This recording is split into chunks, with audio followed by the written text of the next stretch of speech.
Well, where do you want to start with you? Because, there's a few words we could use to describe Trevor James and the many things that you've done over your life. But where do you feel like best describes your current chapter and where things are headed for you? Oh, I appreciate that. You know what? I've done so many things over the course of my life. I would say in vulnerability, you've heard this phrase, like, he's the jack of all trades and the master of none. Mm-hmm. And that terrifies me. And so I enjoy doing a bunch of things. And I am that guy, I've got ADHD. What are you going to do? I could do a million things and spin a bunch of plates at once. But I'd rather spin one plate and master it. And it took me 30-something years to figure it out. And, going through that process, I think you kind of start thinking to yourself, man, oh man, what would life have been like had I figured this out sooner? But, as I was talking to you about it in Austin, I'm a believer. I came to Christ 9 years ago. God is never late. He's sovereign over all things. And to me, all of this is happening at the right time. But I did wind up having a serious season with myself of, hey man, you've got a lot going on and you could go a lot of different avenues, but how could you serve people the best with the gifts that the Lord has given you? And if you are going to be away at work and doing all the things that you do, what is the most enjoyable thing? What do you get the most out of it, right? I think they get their foot caught in this trap where they think, oh, I'm only good at this thing or that thing. It's so not true. I mean, like we're both musicians, right? We could sit and play guitar. Some people are gifted. Like I'm a huge David Gilmour fan. The guy can play 2 notes on the guitar and make me weep. But then I walk in a Guitar Center and I hear that guy shredding a million notes a second. It's cool, love it, it's sparkly, but that's not my thing. I'd rather listen to Gilmour play 2 notes and then I'm crying the rest of the night. You know what I mean? In that way, what is your gifting? And it might take a season of really being still with yourself and trying to figure that out. But I came to it and I'm just like, man, I can do a lot of things really well, but what am I gifted at? And that's making people look beautiful. And I think it's, I've been doing it my whole life. You could ask my mother, she would probably have a lot to say about it. But I used to throw a fit if my hair was off in the morning before school. I'm in elementary school and I'm sitting in the mirror and trying to do my thing. And if one hair was off, I'd have a conniption. Or if I would put clothes on and I'm like, something's not working here. I don't like it. I got to change my outfit 25 times until I feel right. Yeah. And as bumpy as that is, the fun part about that was the discovery. And so it took me 30-something years to figure out, I'm going to go hard at this and I'm going to give this my all and I'm going to burn the ships. And burning the ships, as scary as it is almost a policy, like an insurance policy, where it's like you can't go back. The ship is left harbor. So you better figure it out. You know what I mean? I did that when I quit my corporate job. I was deliberately shit at that job for a while before I quit. So I thought they won't want me back after this. I love it. So that leads you to Trevor James as a hair brand. I mean, do you like the term hair care, hair product? How do you think of it? Yeah, I appreciate you asking. So believe it or not, it's actually not a hair care line. It's a lifestyle brand. This is just phase 1 of me rolling it out. Okay. So I've been a cosmetologist for, goodness, I don't know, over 15 years. And, over the course of time when you're, getting busy with hair and this and that, reps will come in and they'll be like, hey, you need to try this new hot line. And tell me what you think about this and that and blah, blah, blah. 99% of the time, these lines have 10 plus SKUs in there and it's just overwhelming for the client. They're like, all right, well, which one do I really need? Well, you need this one plus that one, then you got to cocktail this one and this one together. And I'm like, screw that. Men don't want that. Men want simplicity. We're a very simple species, okay? We go take a shower. We want to get clean and get out of the shower and be as quick as we can to get ready. Unless you're me and you're dicking around in the mirror for a while, and that's my own thing. But I decided, what if after all of these years of doing hair and trying all of these different products, what if I came out with like a super group of products that I was inspired from all my favorite lines? And that's what I've done. So my north is fashion design, right? And all of that stuff. But I think my entry point into that world is through what I know. Mm-hmm. And what I know more than anything is making people look good in cosmetology and beauty and all that stuff. I've been image consulting for years. And I'm like, I have to have something in my arsenal to be able to equip my clients with. So after 4.5 years of developing my line, I finally released it. And I worked with a very good friend in the beginning to help me come up with it. He's a very smart man, very good at what he did.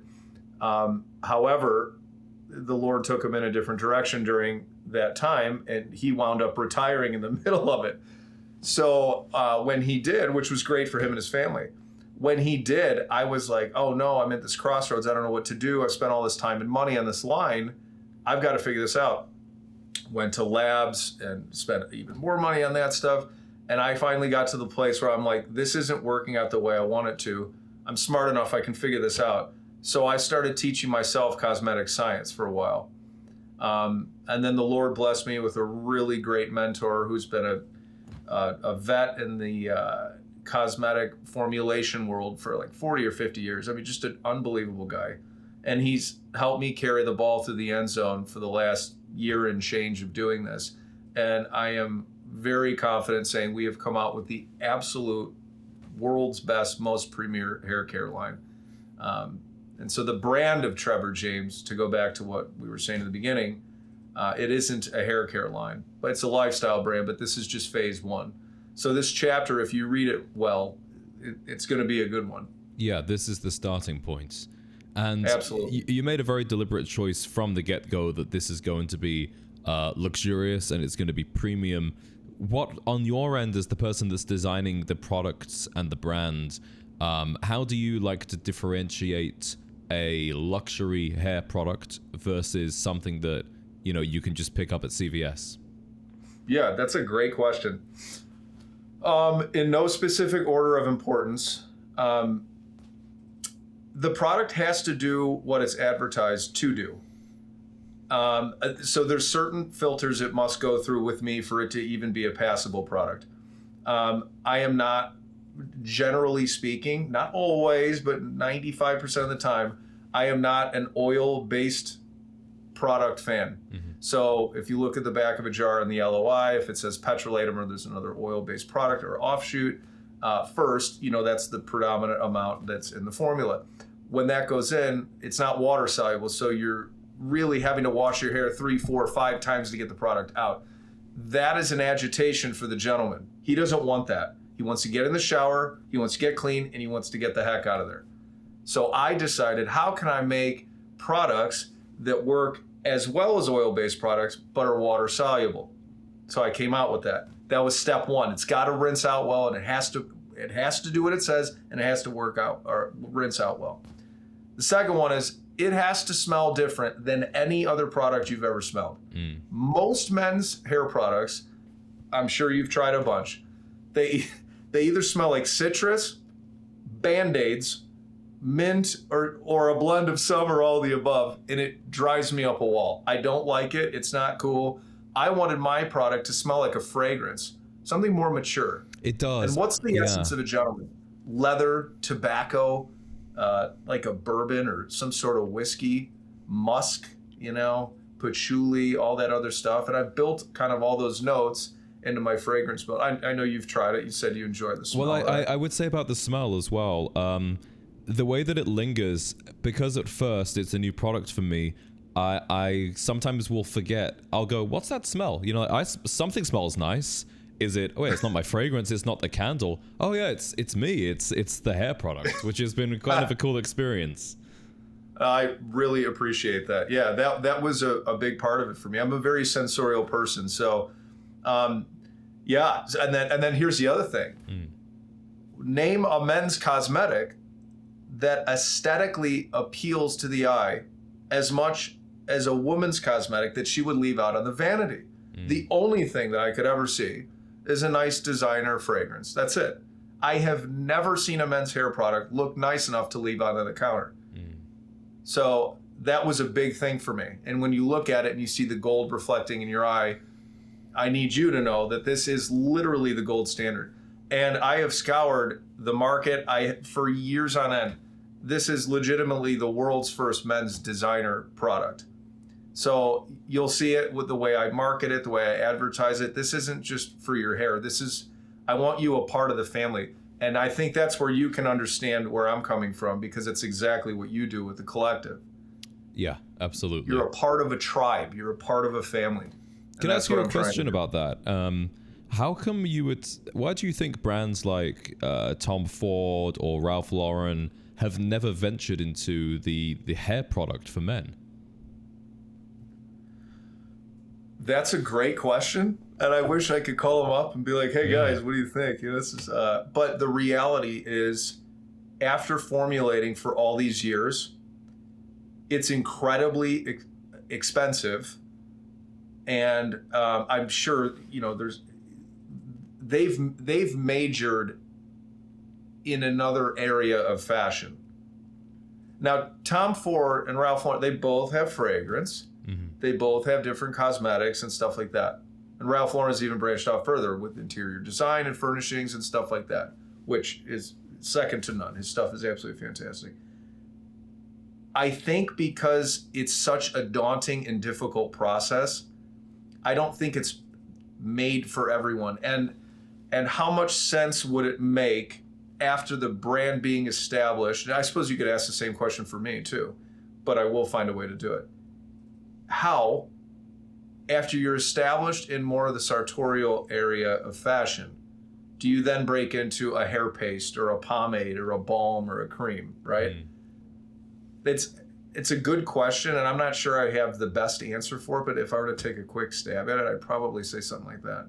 Well, it's cool that now you are stepping in and filling that void that has been left by some of these established luxury brands of what exists in the ultra premium kind of level for hair products. There really isn't a lot. And I'd be curious to know, from your understanding of the history of hair products, you mentioned the oil-based things that were very dominant in the 40s and the 50s and 60s. How have men's relationships with their hair products and what they expect from a hair product changed over the decades?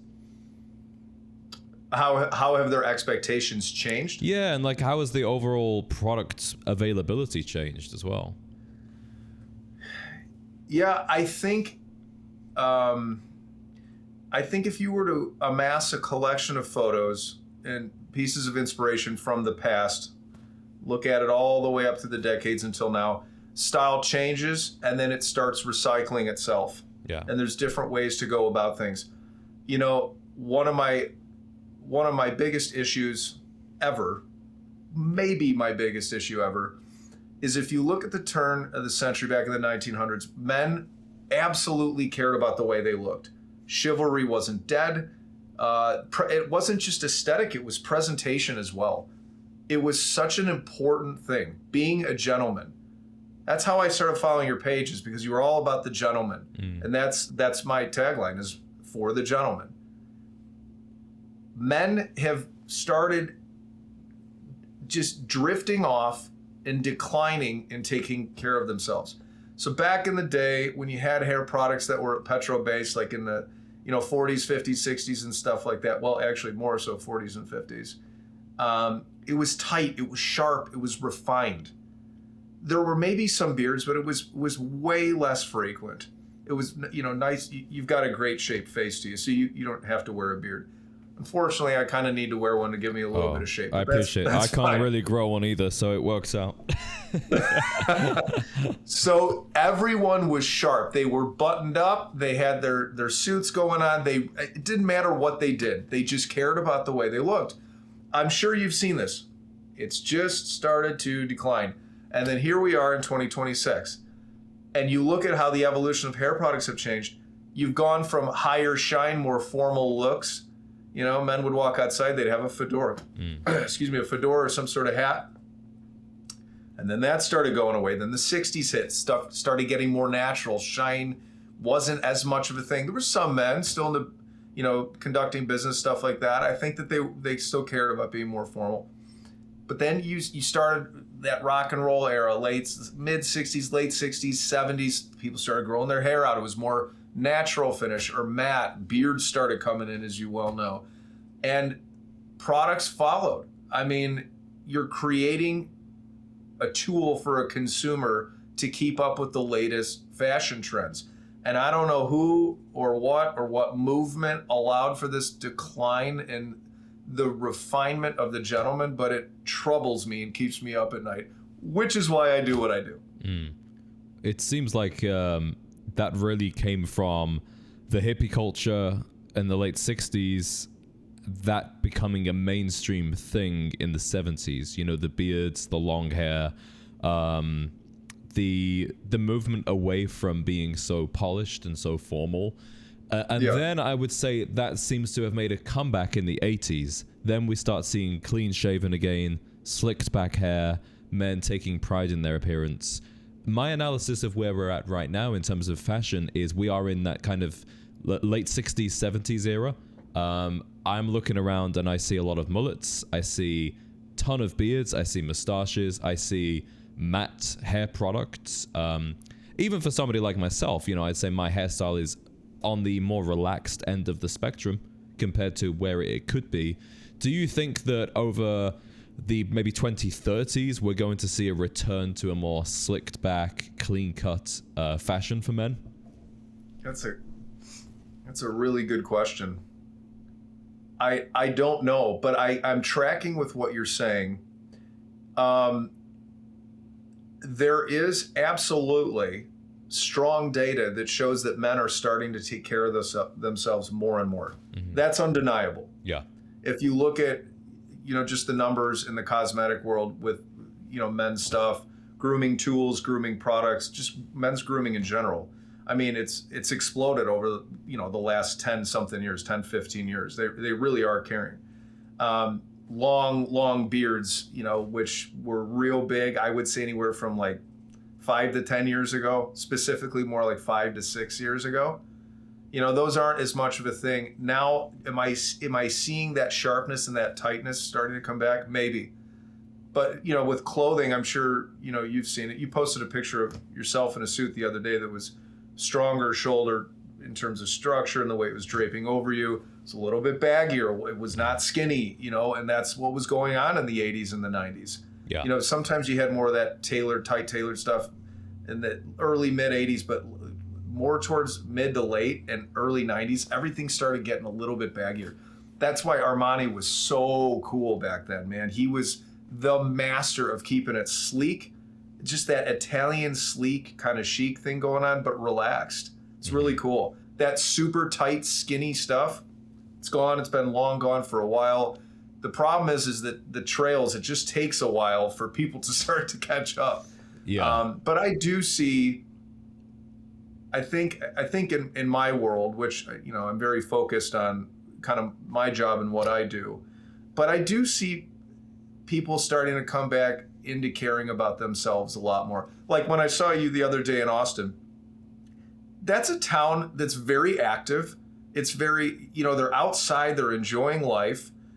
And I think when you start taking care of yourself physically with your diet and your fitness regimen, it naturally bleeds over into grooming, into what you wear and how you dress and all of it. That is a good thing. We need to get back to that. It's been frustrating for a long time, you know, like we've got to somehow kill this lazy thing off. I can't tell you how many times I go into, you know, the mall and stuff, and I see these guys are sagging their sweatpants with their Crocs on and big sweatshirts that don't fit and this and that. You know, it just drives me up a wall. You know what I'm saying? I do, absolutely. I think in the more fashionable kind of cities, even the people that have more of what we would say is a disheveled look, whether it's like with facial hair, longer hair, their style of clothing, a lot of those men are still actually spending quite a lot of money and quite a lot of time on their appearance. It's more just an intentionally disheveled kind of look. Like they're pulling in a lot of products into their mullet, they're grooming their mustache, they're doing skincare.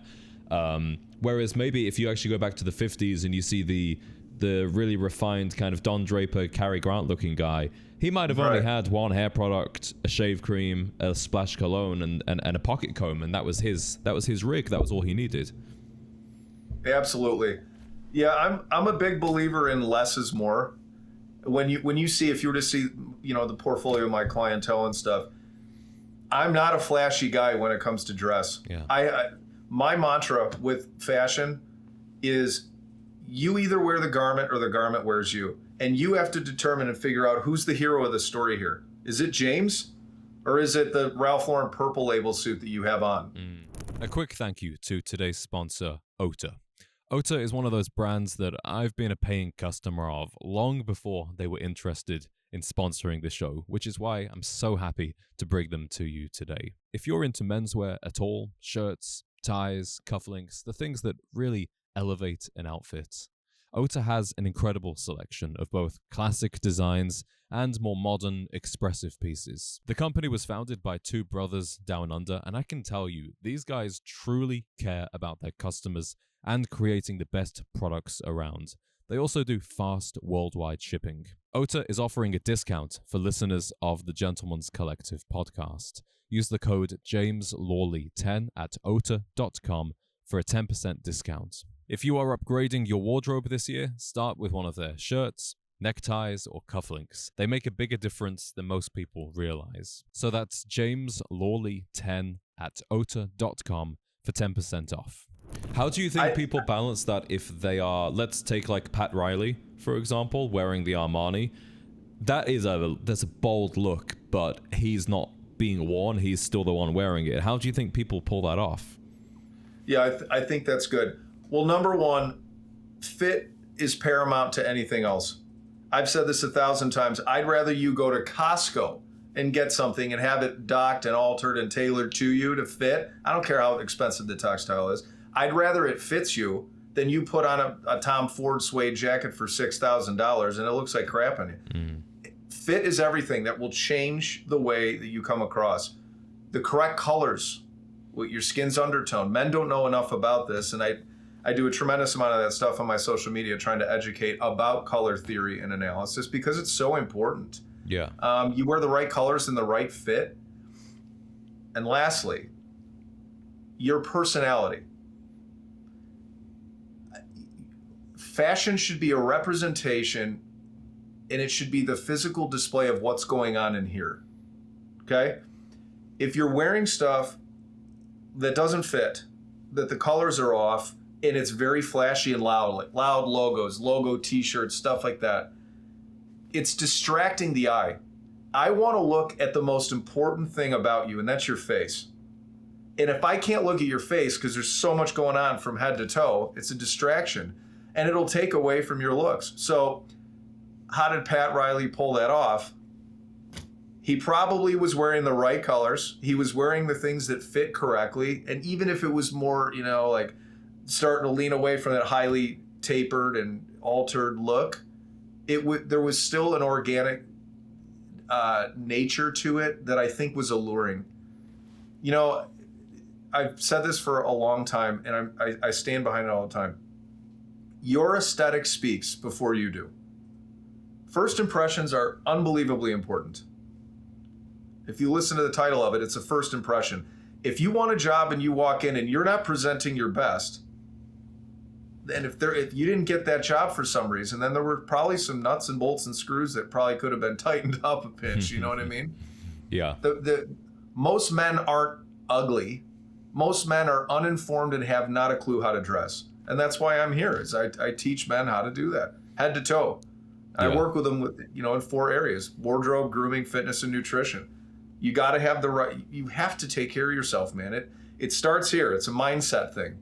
I agree. I think the physique, and this isn't necessarily about, being in amazing shape, but there's only so much work your clothes can do if you are fundamentally unhappy with your body. If you are, I agree. If you can't have any pride in that, if you do have pride in it, you can go to as you know, I do shop at Walmart.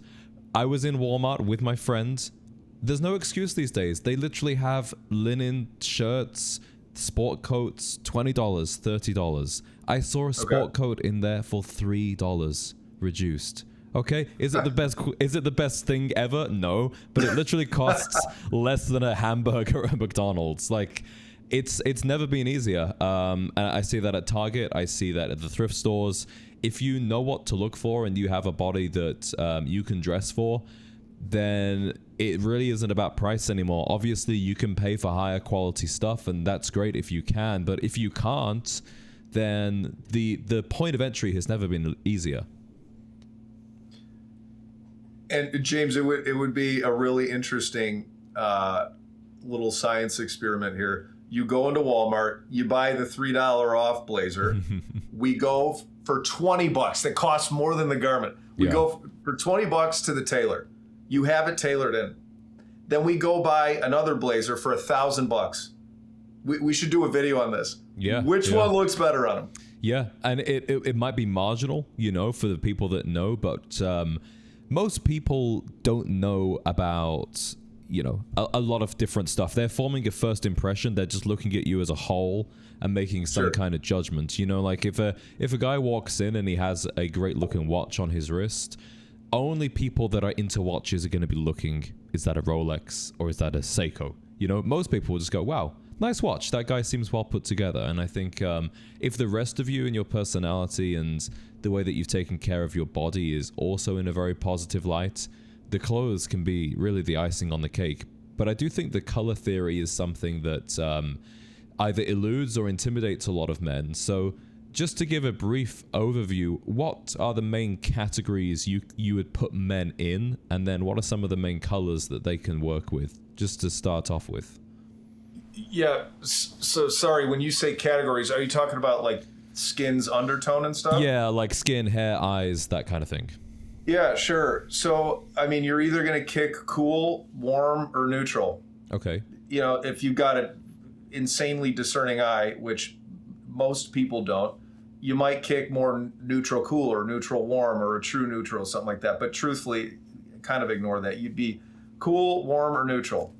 And then what you want to do is you want to play to your skin's undertone. So if you've got really warm skin, I'm not going to throw some freezing cold blue on you at all times or freezing cold green or whatever. I want to do something, more earthy that has a little bit of spice and warmth in there, because it's actually going to bring the richness out of your skin and make you present more glowy and bright and all this stuff. And the same would apply with cool tones and stuff like that too. When it comes to neutral, it's really fun. You can wear a lot of different things on both sides of the color spectrum. The stuff that I would tell you to avoid, like the plague, would be neon colors. Mm-hmm. Neon colors are for a very specific type of skin tone that I wouldn't put everyone in. And then something else that you need to understand when dressing, when it comes to that, is that, your contrast level. Take me, for instance. I'm more fair skinned. I'm in Chicago and it's negative 1,000,000 degrees, and we haven't seen the sun in 6 months, so I'm basically translucent. I could get a job on Vampire Diaries here, but I'm fair skinned and I'm dark hair, so I'm high contrast. Okay. So if I wear, something that's, let's say I'm wearing a suit, a very dark navy suit with a nice icy white shirt, I have a little bit more cooler undertones. That's going to play off that contrast in me and make me pop. Mm-hmm. Whereas if you had someone, I would say more light to medium skin and kind of blonde to medium hair, it's way less contrast. And then if I put someone in that same level of contrast that I would wear, it would totally distract from their face and it wouldn't harmonize. So again, it goes back to my whole thing. Who's the hero here? Are you the hero or is your clothing? Maybe in a clothing campaign, the clothing is at times, but that's not a part of my mantra. Mine is, you are the hero and I need everything that you wear to harmonize with you.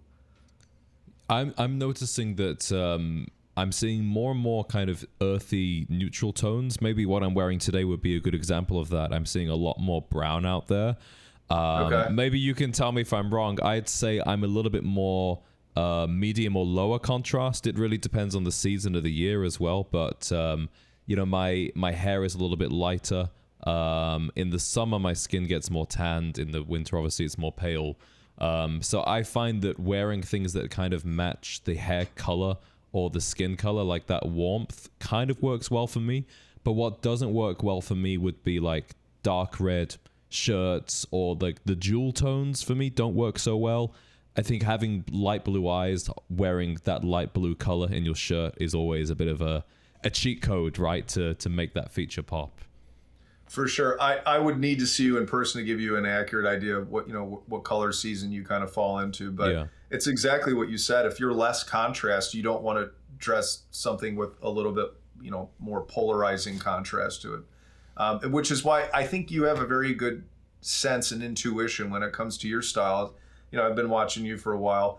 You don't wear super high contrasty things. No, that's and very you don't. True. Yeah, and you don't come across as the guy that's like, you walk in the room, oh hey, look at me, look at what I'm wearing, and that's what I respect about you a tremendous amount. It's that quiet confidence, that quiet luxury where you just walk in and you blend in and you're an enhancement, and there's so much to say about that. I love that. I totally respect that in you. Thank you. I appreciate that. I think that is one of those things that you learn to navigate after you become first interested in dressing up. Unless you're working immediately with a style consultant or somebody that's an expert. At first, you maybe want to start wearing the dress shirts more often, or the nice trousers, and you do stand out a little bit more in more of a square peg in a round hole. Walking into the bar and it's like, where does this guy come from, work or something?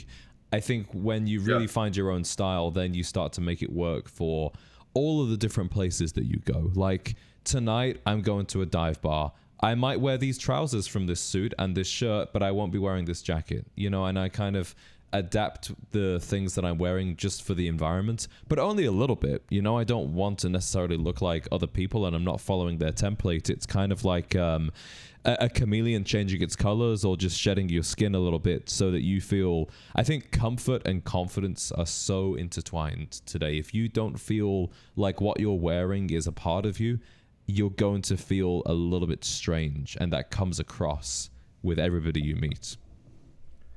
Yeah, I would agree with you. When we were out at that place the other night, what was the name of it? 7 Grand. What a great spot, by the way. Loved it. Yeah, it's a nice place. When we were walking away, I was checking out your outfit because I wanted to see what you were wearing. I loved that you had the cowboy boots on with the denim. And I'm pretty positive, I could be wrong, but you had that nice kind of, I asked if it was a barber jacket. Oh, yeah, I know the thing you mean. Yeah. Like, dude, hats off, compliments to you. I mean, if I said that conceptually to somebody, they'd be like, wait, hang on. Yeah. Denim cowboy boots, I get it. He had a nice, like, very, calming shirt on, and then a barber jacket. Uh-huh. And you're telling me he looked good. He looked like $1 million. Really? Uh-huh. Take risks like that. Yeah. And in no way did you stand out where you're like, oh gosh, look at James. Look at him go. He's trying to do not at all. It was totally harmonious. And I loved how you paid homage to Texas with the cowboy boot. It was so good. Yeah. It was so good. That's what happens when you travel as well. You pick up little bits from everywhere. Like, the boots is obviously, a very American flavor, and it's that's not something I ever would have thought about wearing a couple of years ago. It was only when I started going to the Western wear stores and I thought, you know what, I kind of like this. I'm gonna make this work for me. And then the jacket I picked up from a boutique in London on Carnaby Street, again, wasn't necessarily something that I would have thought I would have worn. But these things have really become a part of me to the point where I've worn those boots everywhere. And that jacket, I will take that jacket and I'll wear that to the gym and throw it on the floor and pick it back up and wear it again. And I think that's why these things feel so comfortable for me, because I don't save them for special occasions. I just think every day is special, and, life is too short to go around wearing things that you don't really like. Yeah, I appreciate that. we're going to have to talk offline about throwing the jacket on the ground in the gym because you're a refined British gentleman, and that doesn't seem akin to your gotta go to upbringing. the gym I go to. It's not very refined. Yeah. No, but I think it's great, and I think a notable mention here with what you just said, you're basically, probably without you even knowing you're doing it, and this is what I teach with my clients, you're building a uniform. Yeah. A uniform is a discernible, repeatable process, right? You're elevated, but there's certain staples that you wear. I almost never, however, wear a dress shoe. I do at times, but I almost always wear a boot. Yeah, same. Formal, yeah. Casual. It's a part of me. Back when I was touring, playing music and stuff, I had boots on constantly. It's just been a part of me, you know? But I always, if I'm wearing, you know, something nicer, my boot is tucked underneath my slack trouser or pant or whatever I'm doing. But you have to look at fit and proportions and aesthetics. If you're wearing like a very high boot or something like that, that could also eliminate how tall you look and your proportions with your legs. So you got to be careful. But I'm telling you right now, and you'll love this. A few years ago, my wife and I went out to one of her family members' weddings in Austin. It was at this unbelievable place. It was so gorgeous. It was black tie. So I brought my custom tailored tux out, all this stuff. Almost every guy that was a native Texan there was in a super nice tux, and they all had Lucchese cowboy boots on. Yeah. You know, there was ostrich and croc and caiman and alligator. It was so cool to see. It was just inspiring. And then when I saw you walk out of that bar the other night, I'm like, man, oh man, I think I need to start getting more cowboy boots for me. Yeah, I loved it. You got to. For the clients that you work with, and you're helping them develop their style, how do you help them discover these types of idiosyncrasies and storytelling with their wardrobe? Yeah, so truthfully, it's a relationship we build. Here's why. Because if you called me up and you're like, Trevor, I want to engage you as my image consultant and I need your help and I want to look really, really great. I got X amount of events coming up. I need an entire wardrobe haul, this and that, blah, blah, blah.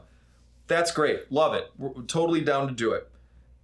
There's a problem though. If I just were to copy paste everything I do, then I make you look like something I want you to look like. And that's not how I work. My whole mantra with that is, how do I elevate you to the highest level possible? What I didn't say in that was, how do I make you spend the most amount of money? How do I make you aesthetically present to the highest level possible and still never get rid of who James is at the core? Right? Yeah. That's important to me. So, before we got on this call, I was just going through and creating a lookbook for one of my clients in Austin. And him and I dress very similar, but he's got a little bit different style than me. It's easy for me to put a lookbook together for myself because it's just second nature. But I got to sit there and really discern and go through this filter of words like he's A, B, C, D, E, F, and G. Is each and every one of these pieces passing through that filter effortlessly? And if so, that's something he should use. And if it's not going through, then we're not going to use it. I can't dress James like Trevor. It's just not going to work. I have to dress you like you. But I can change your colors around, your fit. I can work with your posture. I can work with your presentation. And I can give you ideas on how to step outside the box and still remain authentically you. And that's kind of why I exist. What are some of the biggest hurdles that you find men have to overcome to start presenting themselves in a better way? I'm sorry, did you say some of the biggest obstacles? Yeah, or hurdles, yeah. Yeah. I think arguably the biggest is, like I've told you before, this world, it's very, very much about tribalism. You fall into a category or a niche or a clique. When you're that impressionable and when you follow trends so much, when presented with something that's not on point, you immediately you're like, I don't know if I like that. I can see it in my head. You can't yet. I can.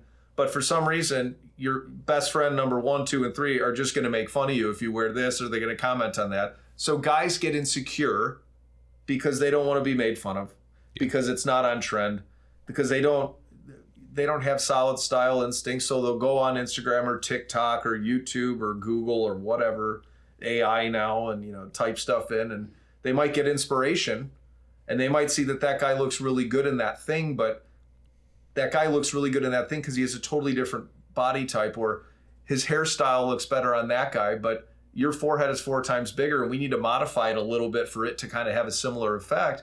And then you go to your barber and try to copy and paste it, or you go to the store and try to source these items, and you wear them and you're like, oh, it doesn't work. Well, no, it could have worked if they were different colors. It could have worked if the proportions were a little bit different, or it could work if you left your insecurity at the door and actually took a risk. It's amazing how uncopy and pastable men's hairstyle is. Like, even for me, I've done many different hairstyles and tried to style it in many different ways. There's never been anybody that I could look at and imitate their hairstyle exactly. Even if it looks vaguely similar, you go, oh, well, my hair is actually a little bit more curly, or it's more thick, or it's parted differently, or the hairline is different. It's almost impossible, I think, to copy anybody outright and for it to look right. You really have to find your own thing. If you're enjoying this podcast, you will love the Gentleman's Digest. This is our weekly newsletter sent straight to your inbox, packed with insights and recommendations. You'll find the link to become a reader in the description. But you know what's so cool, man? I'm going to bring us back to the music thing. Remember when you first picked up a guitar and you were learning, and you heard some of the musicians that you still listen to now, and they just blew you away with their tone. Yeah. You listen to like Stevie Ray Vaughan's vibrato. He's got a real deep, big vibrato. But then you listen to Prince. Prince is super tight and fast. He's got a much different personality in it. And then you're like, well, I don't know what kind of personality I am, right? Or you hear this tone and you're like, I want to recreate it, or this or that. Inspiration's amazing, but copy pasting is death. You are so right, man. And I hope everyone hears what you just said.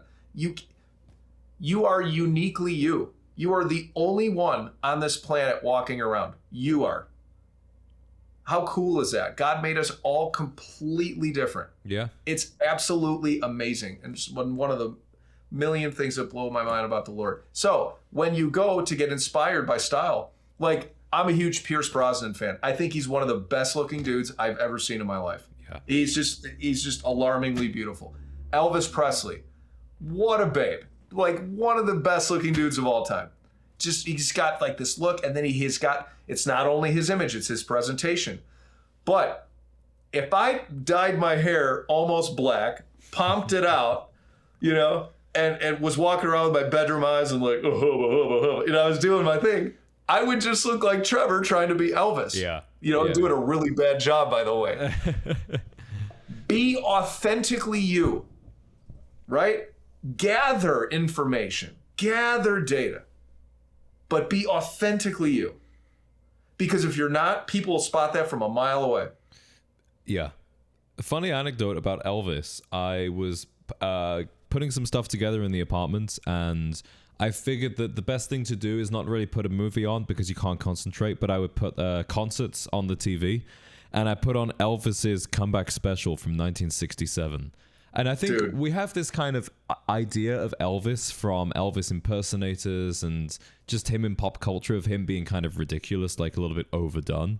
But then I'm watching this comeback special and I go, oh yeah, no, he actually was really like that. Like, everything is, the movements, everything is so exaggerated. But I think that's one of those rare instances where you get to see his personality. And so much of what made him magnetic was in the very, very small details of the way that he moved his eyes, the way that he spoke, his subtle mannerisms, and then those huge explosions when he sings, when he performs, when he plays guitar, where everything becomes larger in life. And I go back to what I just said. It's that fingerprint. It's the way God made him, man. It's him. Was he inspired? Sure. Yeah. Can you hear Stevie Ray in my guitar playing? Sure. Can you hear Prince? Sure. Can you hear other guys? Sure. But it's Trevor doing it. I'm not trying to be like, all right, I'm going to play Comfortably Numb, vibrato, peak and valley for peak and valley, note for note. No, dude, like get inspired, and that's amazing. We have those people because it's been this recycling of inspiration. I think it's so great. But be you. Look at the James Bond character. You know, of the 6 men that have played that character, they are trying to play the same character, and they come out so wildly different from each other. That is so well said. That it's perfectly said. You're dead on. It's amazing. Who's your favorite Bond? I would say Roger Moore is my favorite as the character of Bond, because I think I relate to him being funny and cheeky and not taking himself so seriously as people might at first assume. That said, I would say his movies are not the greatest movies, really. Probably the movies that I enjoy the most would be some of the Daniel Craig ones, like Casino Royale, Skyfall. I also love the Connery movies as well, but I think if it wasn't James Bond and it was purely about watching the movies, then I would probably go with some of the Daniel Craig ones. But as a character I relate to, Roger Moore, definitely. Yeah, he rules, man. Pierce Brosnan's a great one as well, but again, the movies I think let him down a bit. I'm sorry, you said Pierce Brosnan? I think he's a great one too, but I think maybe the movies let him down a bit. But yeah, okay, I could see that. Was it the movies or was it the period in time in cinema in Hollywood? Were they pumping out as good of films as they were back then or even now? No, I think it was that kind of Mission Impossible era of super over-the-top action, CGI not doing very well, and probably also just a time when being James Bond was not as cool as it is now, or as it was in the 60s. It was maybe just a low point for the franchise in general. Yeah, I don't know what it is. It's funny. I think this gets a little personal, but I'd be happy to share it. I don't have a relationship with my biological father, but I have a couple pictures of him and I have memories of him. And he literally is his doppelganger. So I don't know if I find Pierce Brosnan to be so handsome and present so well because there's some odd, distant, undiscovered connection to my biological father, or if he's just an unbelievably good-looking dude and he is the definition of a gentleman. You know, I mean, just head to toe, he was that was it. I think so. I would agree with you there, absolutely. And I think the way that he's aged and matured as a man as well since those movies is an incredible example of what an older gentleman can be. I mean, the guy could walk into a bar and get more girls than me any day, you know. And also, you know, if you look at the way that he's conducted his personal life, his career, I think it's all very respectable. I think people also, it's easy to forget that he was actually not that young in those movies. You know, I think he's in his 40s in those movies at least. He'd had a long career before all of that as well. Very funny you say that. The other night, I was, it was a couple weeks, I was laying in bed and I'm like, you know what, I'm throwing Goldeneye on. So I went through Goldeneye. Then I'm like, all right, I'm going to go to Tomorrow Never Dies, The World's Not Enough, and I'm just kind of going through these movies. And my wife's just like, why are you watching this? I'm like, look, I would never tell you to do this. Look at how good this guy looks. Look at him head to toe. The guy is cut from stone. Everything about his tailor. I know he was wearing Brioni suits, I think predominantly in some of the films. Specifically, I know Goldeneye, he was suited in Brioni stuff.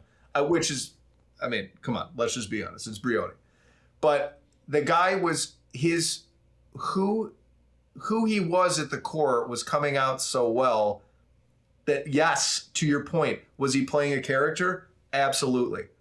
But was he Pierce Brosnan? 1,000%. It was two sides to the same coin. And it was so cool to see it. And it's just, there's so much inspiration there. I absolutely love it. Let me ask you, if you had to choose one guy, I don't care what country he's from, who's the next Bond for you? Well, I was going to ask you about that because there is a lot of rumors going around about who that might be. Yeah. Safe answer, but I genuinely mean this. I think Henry Cavill. I do like it to be an Englishman, even though some of the great ones have not been English. I think that makes perfect sense. He looks the part. He is the epitome of a modern gentleman, in my opinion. So, when I imagine him in that role, that is a movie that I want to see. I think he would be the most quintessential Bond that there's ever been. That said, it seems like they often don't choose somebody that would make sense. And sometimes that works. You know, Sean Connery was not somebody that made sense for that role originally. Daniel Craig was somebody that people didn't like as a choice. And strangely enough, a lot of the actors seem to not really like the character that much. I mean, Piers loves the character, and Roger loved the character, but Sean was very complicated about it. I think Daniel's relationship with it was very complicated. So sometimes the easy and obvious choice isn't the best one. I've seen recent rumors that Jacob Elordi is favorite to play. I did a poll on my Instagram stories about that. I voted. Okay, what did you vote? If he ever listens to this is what I would say. I love him as an actor. I don't love him as Bond. Okay.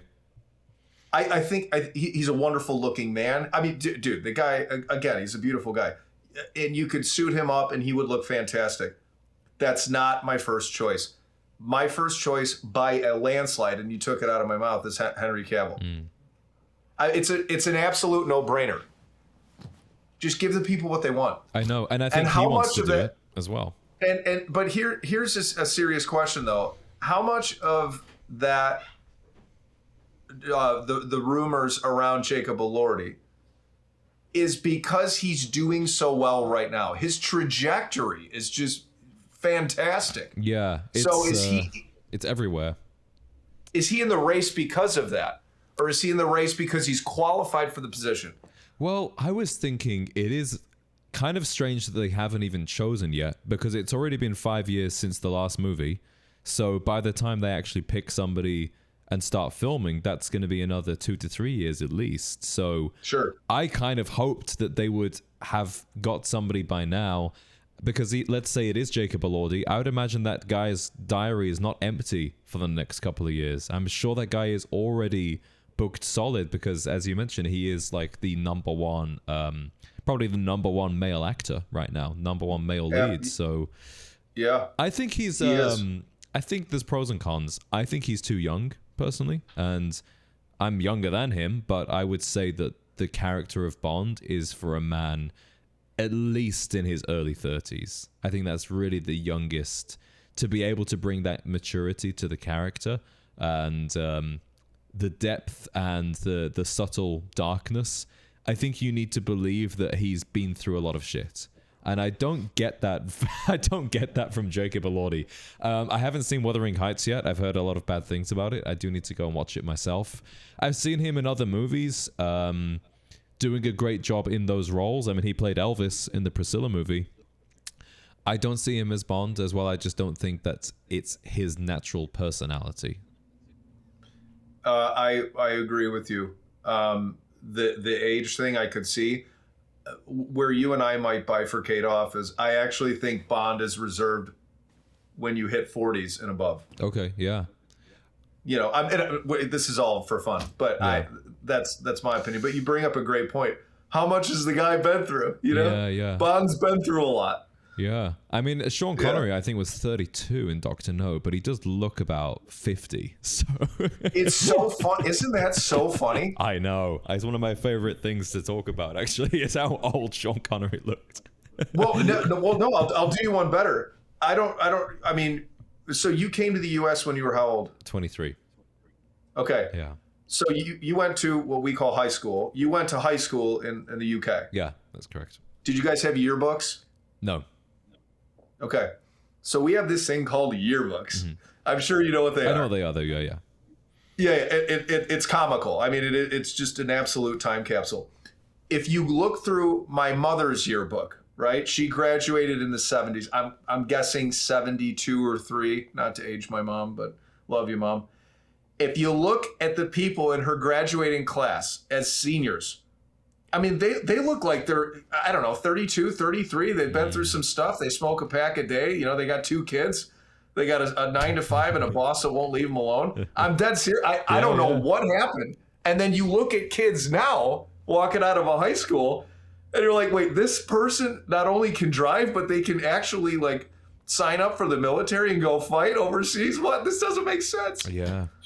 It's pretty funny. And with Sean, he's even wearing a wig in that movie, so he would actually look way older without it. Is he really? Yeah, he's already he's lost his hair by that point. Yeah. No, I did not know that. No kidding. Yeah. Wow. Well, the more you know. Yeah. So I think probably that's the minimum age threshold. People do really look a lot younger these days, or I've noticed they look a lot older. Especially, I think young women. I've met a lot of women that are like 24 years old. They've already done the filler, they've done the Botox, and even though those procedures are meant to maintain youth, they end up making everybody look 42 that's had them done. They look like the Kardashian look, you know? Yeah, you see this sure. all over Instagram. These girls are like 24, 25, and they look 40. Oh, sure. They could fall off a building and land on their face, be totally fine. They'd bounce right back up. I get it. Yeah. How do you think about aging for men when you're working with clients or just for yourself? You know, is this something that you actually think has its merits in terms of your appearance? And is there a way to embrace that tastefully versus distastefully? Man, I love your questions, man. They're so good. I am a fan of aging. Okay? If there's something so distinguished, I'm assuming we're talking about gentlemen, correct? Yeah, we'll do men. Yeah. Okay. There's something so distinguished in a guy when he starts becoming gray. And the more and more gray he gets in his hair, to me, it screams not aged, but wisdom, time under his belt. He's gone through some crap. He's figured some stuff out. He's failed. He's won. I mean, there's so many things there. It's just very striking to me. It's never been something that I think you should hide. Now, there are times that gray hair grows in and it gets very wiry. And we'll need to completely change your style because your hair comes in a completely different texture. Oh, really? So, I didn't know that. Okay. Yes, yeah. I don't think you'll have that issue, though. You're a nice, strapping young lad, and you won't have to deal with that for many. I already many have some actually at the back of my neck. Okay. Yeah, it's coming.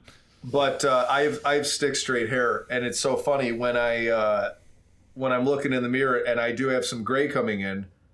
I'm looking at it and some of it is kind of going like that, and I'm like, oh no, what am I gonna have to do? Is my hair gonna be different? So never cover your hair. It's so great. You earned it, and so many women find it unbelievably attractive. Oh yeah. And why would you hurt that? But there are men that do that. Now, if you've got a dark head of hair and you've got a beard, like, you know, I got a nice short beard or whatever. If you've got that and you're starting to come in like abnormally white, right? Like 65 to 85% white, and you're still really dark hair, I will smoke my clients out a bit with, like, you know, a semi-permanent color that will just wash out over time. And that's fine, but I'll never counsel someone to completely cover their gray as a guy. No way. You earned it.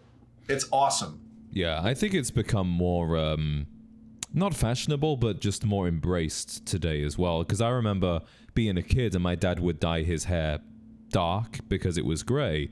Now, obviously he's older, but I said to him, if that was happening to you now, would you still dye it? And he said, no, actually, I've learned that I like the way it looks gray. Actually, it looks cool. It looks way better than having, especially an artificially dyed hair. So I think it's become more acceptable and for men to embrace their aging, which I'm really happy to see. And do you have the same philosophy around, you know, wrinkles and kind of aging of the skin? No, I would absolutely take care of your skin. That it's so important, and that starts with diet and fitness and adequate sleep and all that stuff. You need good products. You need to use moisturizer. You need to exfoliate and cleanse. You need to treat the skin and look in the mirror. What does your skin need? Ask yourself, what do I need? What does this need? It feels a little dry, it feels a little uneven, this and that. I mean, no, I'm pretty easygoing with a lot of stuff, and then I can be very bougie with stuff. When it comes to my skin and things like that, I'm bougie. I get laser treatments done. I use products around the clock.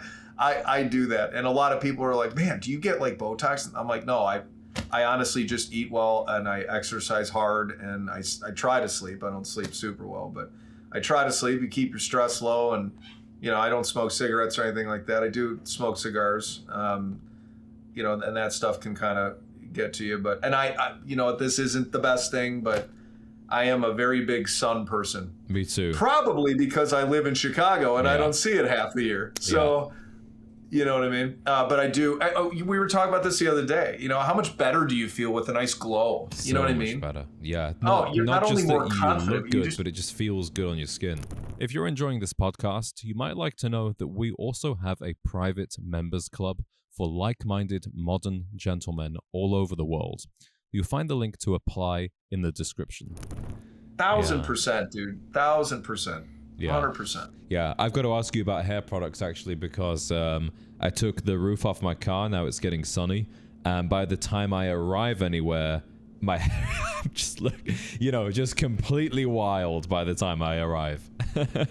Okay, well, I'll have to tell you another trick for that, for convertible wearing. I do have products for that have been wind tested. Perfect. Right? That's what we need. Yeah, I always, for women, they always hate it as well. You have to keep a little babushka, as I call it, in the glove box for the head wrap. Yeah.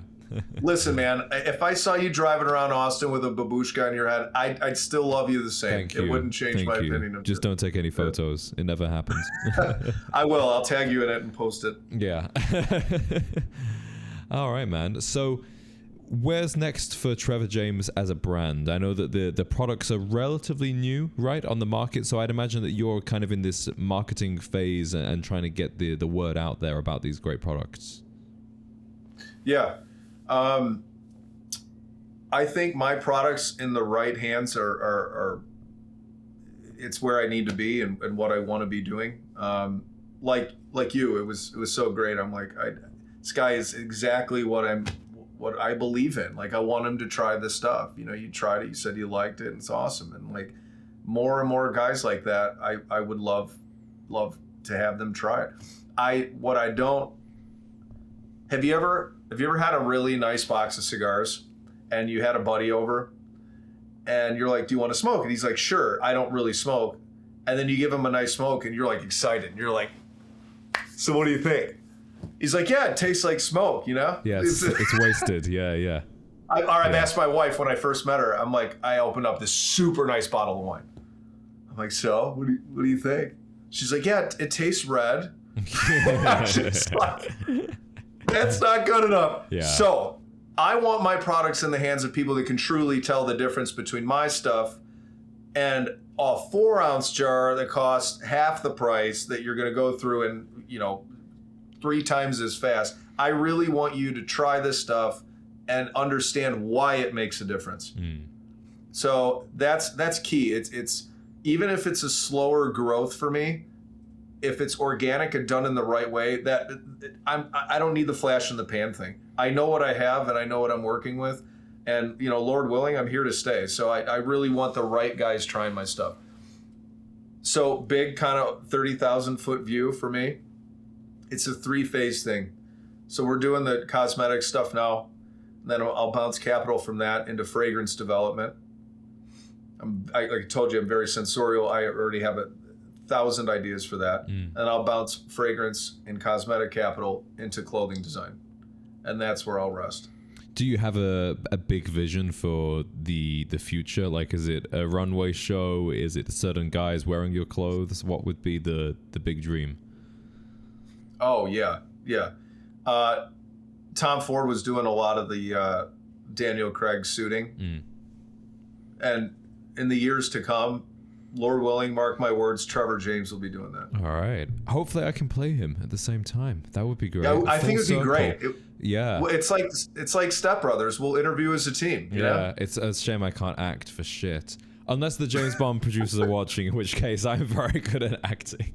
I'm sure you could act, and the fact that you've got your dreamy eyes and your accent, it's an ace in the hole, brother. You just have to find somebody that doesn't really need to act because they're already doing it. Like, what's his name? The George Lazenby. He was not an actor, but you know, you can do it. Is Roger Moore really acting? Not really. You know, pretty simple. I think we can do it.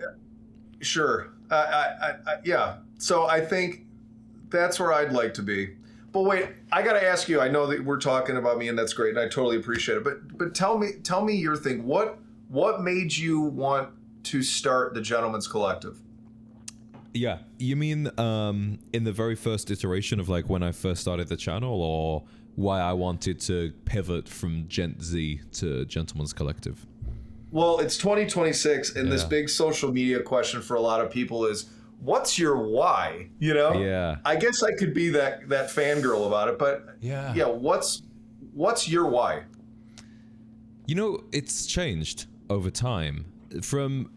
I didn't start doing this with a huge vision and pressure and expectation on myself. I started it because it was fun. And I started it because I wasn't in environments where I was able to express those interests and that side of myself. I had a journalistic background, so I enjoyed telling stories and I enjoyed compiling things and doing research and then sharing it in some kind of fashion. But I can't sit here and say, you know, I started it out and one day I knew we were going to do events and we were going to have a tie and I was going to go on Fox News and all of this kind of stuff. All of that has blown my mind along the way.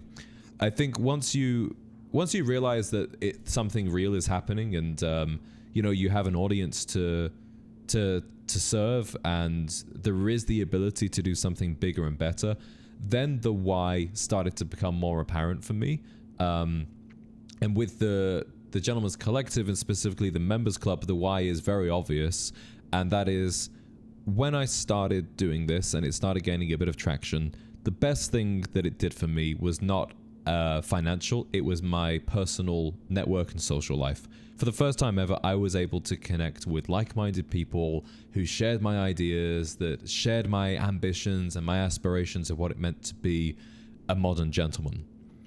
So now the why is I want to expand that and be able to introduce as many people as I can to that experience. So if you are doing this in isolation right now and you're learning how to dress well and you're becoming a better person, but you're very much doing it by yourself, which I think is a lot of men, I think it's the vast majority.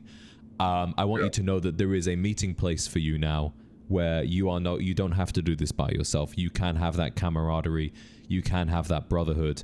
And I think that is missing right now, and the fact that it's missing is probably the biggest problem for our, not even generation, for our time as men.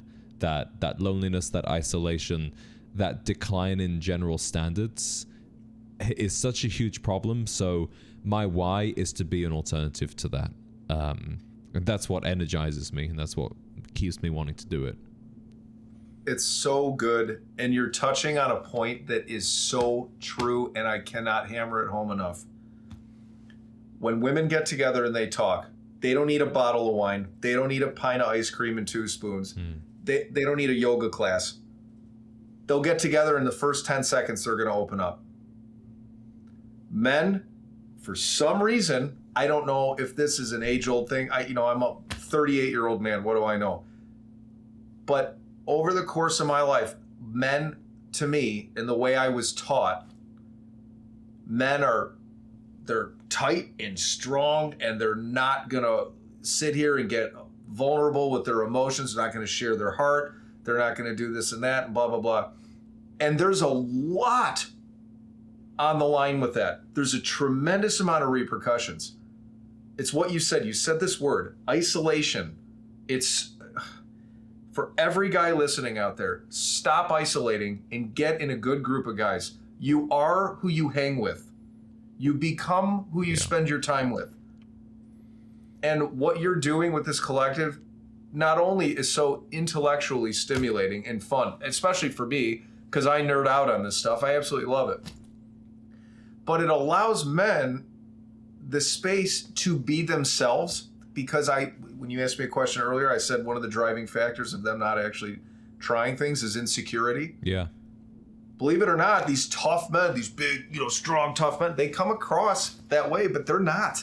They're insecure. They're hiding out. They're isolating. There's a lot of stuff happening.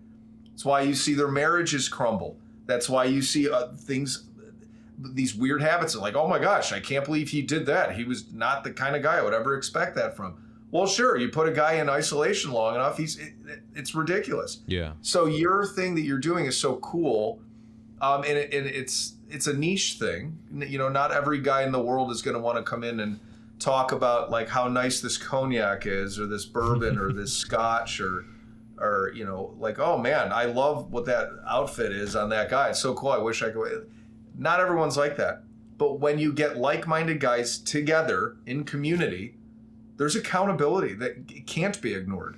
You know what I mean? Yes, absolutely. I think there's a level of accessibility as well to what we do that for me is the sweet spot. And I think it's the sweet spot because it's what was genuinely right for me, just as a person or as a customer.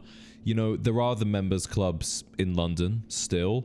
They're very hard to join. They're very expensive. You have to be there physically. I thought about the guy who's in Chicago, the guy that's over in Oakland, California, the guy that's down in Florida. How do we build something that is at the right entry point to... It's difficult enough that you have to have put in a bit of work before. You don't come here like a total train wreck and we're going to teach you the ropes and mold you into a man. You have to arrive a little bit over... You've already done the work. But we're also not making it like this super exclusive, intimidating thing where you have to, be able to identify the year of the scotch that you're drinking blind, things like that. It's that sweet spot, and that's just an organic thing of who I am as a 27-year-old man living in a city, and knowing that there are people at a similar level. It's kind of like... Same with suiting. You can go to Savile Row and spend $10,000 on a custom suit. You could also go to Costco probably and pick up a suit for $200. We're neither of those. We take the values of the quality and the timelessness and the character, but we don't want to make it exclusionary to people that genuinely should be a part of it. I think that's so great. I respect it so much. And as I told you at the bar that I just forgot the name. $7,000. Yeah. $7,000. Sorry, $7,000. Trevor, remember that. I told you. I said, "How old are you?" And you said you were 27. What are you? 20? Yeah. Dude, I'm so blown away by you. You're an incredibly impressive man. And I told you that night when we were smoking, that one word I gave you was fearless. And I'm telling you, man, you just are. And like doing something like this, I don't even understand if you truly know the ripple effect that you'll have. And it's so cool. And I figured out this cheat code, by the way, the next time you have a meetup. If you want to figure out what's going on in a guy's head and heart, and you really want to cut to the core of him and get to know him, give him a nice dram of scotch or bourbon and light up a cigar. Yeah. That guy's not going anywhere for at least 60 to 90 minutes. He's not going anywhere. So what's he going to do? He's going to have to talk. Yeah. Upstairs at this facility, we have this little speakeasy, and it's a cigar lounge. It's really, really neat. The amount of ministry that was done up there, the amount of people that came to Christ up there, the amount of tears shed up there, all guys, the cool, big, strong, tattooed guys, not a bunch of like soft men or whatever, real men sitting around in a circle, having bourbon and cigars together, talking about life. How's your marriage going? How is parenting going? What's going on with work? Hey man, you had that issue before. Like, is everything okay with, what you were talking about with that guy at work? Like, are you guys okay now? Like, people genuinely getting interested in the life of someone else has become foreign because we're on this thing all day long and we're in our own little world. Yeah. And doing the Gentleman's Collective and things like that is such a beautiful thing because you're like, hey, I know this exists and we're connecting like this, but when we're here, we're putting it down and we're going to connect like this. And that kind of thing is super cool to me. Exactly. I'm very appreciative, really, of the phones, of the social media, but I think it's essential to learn when to open that door and when to close it. Like, this would be very difficult to make work without the internet. You know, the amount of capital that's involved in opening physical spaces. If I were doing a magazine, you know, and trying to get that distributed physically, my goodness, I would be in so much debt right now. But what we're able to do now is you can get introduced to these ideas or become aware of what we do through the online world. And then, you know, hey, you become a member. That's why I send people physical things as well. It's like a reminder, hey, this isn't just on the computer phone now. We're doing things in real life. And then the value comes from actually being in those rooms, whether that's with me there or whether it's just people connecting with whoever is local to them. But like you said, guys do need that kind of structure. They do need a reason to get together in a room. Like, we're not just gonna open a bottle of white wine and start sharing everything about our lives. I think those rituals, whether we're doing cigars, whether we're doing dinners, I'm planning one coming up, actually. There's going to be a bit more of a workshop, which I won't say too much about, but it's going to be fun. It's very Texas themed. When we are sharing those experiences together, that's when we open up. And I think men share, you know, if you're on a date and you're facing each other like that, that's not how men share. Men share when they're facing the same direction as each other, and we're side by side. Totally. You're dead on. Yeah, man. But I think, and again, don't overlook this. What you may have been postulating before you started this, not only will come to fruition, but will expand into something that you didn't even realize was going to happen. And that's evolution at its core, is it not? Yeah. When there are guys out there, and I don't mean to be all sappy, but I'm serious. There are guys out there that are hurting. Mm-hmm. There are guys out there that are alone. And the fact that you've created something like this for them, there's maybe just a little bit of spark in them to click that button and get the membership and sign up and be a part of these things. And they have lifelong friends that come out of it. Yeah. Guys that when crap is hitting the fan, that they get on the phone and call. Yeah. That they're not doing this alone. That, honestly, dude, my hat's off to you. Thank you so much. Thank you. I mean, I've been that guy as well, you know, so I can relate to that position. So it's just a pleasure to build, just like you've done with your hair product. There wasn't the product that you were fully happy with, so you had to make it. That's every great entrepreneur, though. You make things. I think fundamentally, I've never really heard any great entrepreneur say, you know, we second guessed the market and we did all of our research and we decided that this was what was missing. I always hear, I did what I wanted and I couldn't find. Yeah. Yes. And I followed something that I've been passionate about, and I just threw a ton of prayer. I'm like, what have you blessed me with? And this is what it was. And it's so interesting when you finally fall into the thing that you're gifted at. Everyone, by the way, it's not just me. Everybody's gifted at something. Yeah. Everyone. I refuse to believe people don't have gifts. That's the most ridiculous thing I've ever heard in my life. Everyone has a gift, and I'm walking into a gift that not only is a gift, but it is a passion.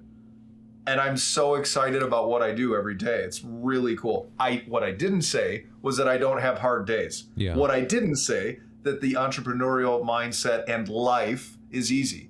It's undoubtedly the hardest thing I've ever been through. You know, but this is who I am and what I do, and I'm not sorry about it. Yeah.